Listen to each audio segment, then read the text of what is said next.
क्रिस्त में अधिप्रिय सिस्टर्स एवं बच्चों, आज हमारी माँ कलीसिया सेंट स्टेफानस के त्योहार मना रही है। ये यहाँ जो हेडिंग दिया गया है प्रथम शहीद, ये वास्तव में प्रथम शहीद है जो प्रभु यीशु के पुनरुत्थान होने के बाद प्रभु यीशु के लिए साक्षी के रूप में शहीद बनने वाला सेंट स्टेफानस है।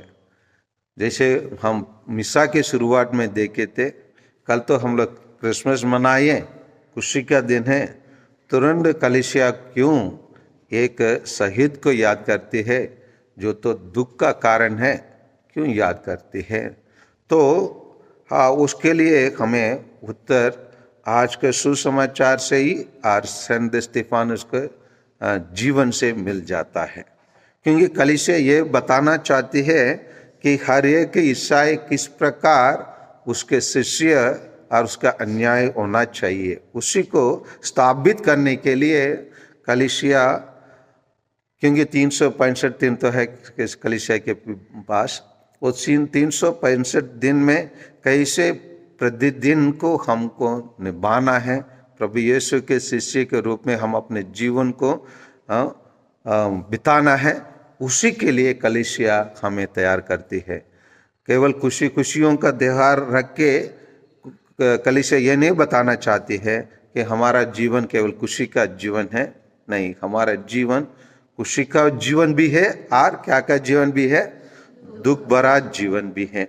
और यहाँ पर हम लोग देखते हैं कि सेंट स्टेफानस वास्तव में कौन थे। सेंट स्टेफानस कैसे वो प्रेरित लोग में एक जन बन जाते हैं, क्योंकि वो जैसे वहाँ यूनानी लोग और यहूदी लोग बीच में समस्या होता था, उन लोग क्या करते थे, सात डीकन लोगों को चुने थे, उसमें ये के स्टेफानस वो दूसरे कार्य को करने के लिए चुना गया, लेकिन वो भी प्रचार का कार्य करता था।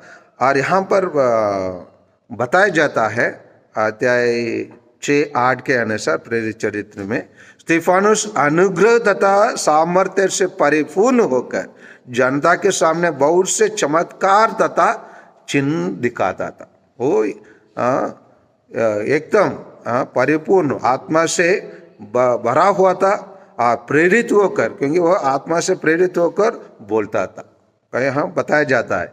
इसीलिए उनके बातों को सुनने के लिए दूर से लोग आकर उनके बातें सुनते थे। यहाँ पर बताया जाता है कि कहाँ से सभागृह के कुछ सदस्य किरून, सिकंदरिया और सिलिसिया और एशिया के कुछ लोग आकर स्टेफानस को बात के सुनते थे। इसीलिए ये बहुत अच्छे तरफ से प्रभु के शिष्य बनकर उसके लिए गवाही के रूप में अपने जीवन बिता रहा था। और इसीलिए वहाँ के लोग क्या करने लगे, उसको पकड़ के पत्थर से मारने लगे। इसके लिए सबसे बड़ा कारण कौन है? सौल है। बहुत आश्चर्य है ना, ये व्यक्ति जहाँ अभी शैतान के रूप में प्रस्तुत किया जाता है, वही व्यक्ति वही बाइबल में है ना, अधिक सम्मान के व्यक्ति वही है, अधिक बाइबल का है ना किताबों लिखने वाला व्यक्ति है। वो ईश्वर का कार्य है। ईश्वर हमारे देश में भी ऐसे कुछ लोगों को करेंगे तो हमको अच्छा लगेंगे, जो लोग हमारे देश में हमारे लिए विरोध करते हैं, है ना, उनको भी जरूर ईश्वर किस प्रकार कार्य करेंगे हम नहीं जानते हैं, लेकिन ईश्वर जरूर करेंगे। यहाँ 50 से अध्याय 7, 54, 55 को थोड़ा पढ़िए, प्रेरित चरित्र से अध्याय 7। हाँ, वे स्टेफानस के बात सुनकर अगबुला हो गए और दान पीसने लगे। स्टेफानस ने पवित्र आत्मा से पूर्ण होकर दृष्टि लगाए, ईश्वर की महिमा हाँ ईश्वर मतलब ईश्वर के दाहिने विराजमान यीशु को देखा। हाँ और पढ़िए आगे बढ़िए। और बोल बेटा। मैं स्वर्ग को खुला और ईश्वर के दाहिने विराजमान मानव पुत्र को देख रहा। हाँ मैं स्वर्ग खोल कर मतलब उसके लिए स्वर्ग खोला गया और स्वर्ग के दाहिने विराजमान यीशु को देख रहा हूं। और है ना, तो ये सौभाग्य मिला। वो उसके सामने जैसे जो भी घटना हो रहा है घटना से वो भयभीत नहीं हुआ। उसके सामने जो विजन दर्शन हो रहा है उसी से ज्यादा वो प्रेरित पाया और उसी के लिए वो अपने जीवन को गवा दिया। और प्रभु यीशु के समान जब उन लोग उनको मार डाले, वो बोल रहा है ये प्रभु ये पाप इन पर मत लगा, और यह कहकर उसने अपना प्राण त्याग दिया। ऐसे कौन भी किया? यीशु भी किया, है ना। यीशु भी सेंट लूकास के समाचार आते आए 23-24 को पढ़िए 23-34।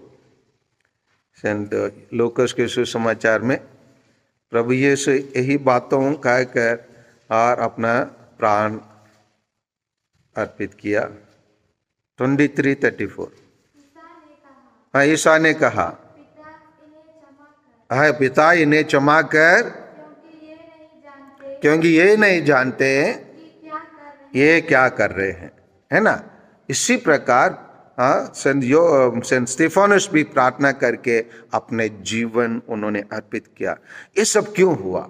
क्यों ये कलीसिया क्यों बता रहा है? क्योंकि स्टेफानस के जीवन जैसे ही होगा बोल के प्रभु यीशु ने भविष्यवाणी किए थे। सेंट मत्ती के सुसमाचार अध्याय 10, 17 और 18 को पढ़िए। हाँ मनुष्यों से सावधान रहो, वे तुम्हें अदालतों का हवाला कर देंगे और अपने सभागृह में तुम्हें कोड़े लगवाएंगे। तुम मेरे कारण तो मेरे कारण शासकों और राजाओं के सामने पेश किया जाएंगे।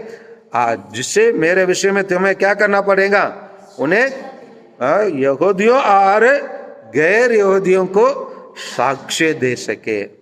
यही है स्टेफानोस, यही है हमारे बुलावा, यही है हमारा ईसाई जीवन। इसीलिए कलीसिया ये उचित समझती है क्रिसमस के तुरंत बाद एक ऐसे एक शहीद को साक्ष्य के रूप में प्रस्तुत करती है। क्योंकि हम प्रत्येक जन जैसे क्रिसमस मनाइए, हम अपने जीवन को इसी लक्ष्य के आर हम आगे बढ़ाइए। इसलिए कलीसिया खुशी के बातों को रखने के बदले, कल हम देखेंगे और कोई खुशी के बात होगा, संत यूहन्ना सुसमाचार के लेखक का त्योहार मनाएंगे, ठीक है। लेकिन कलीसिया ये समझते हैं कि हम प्रत्येक जन जो उसका शिष्य है, किस प्रकार हम अपने जीवन को निर्माण करना है।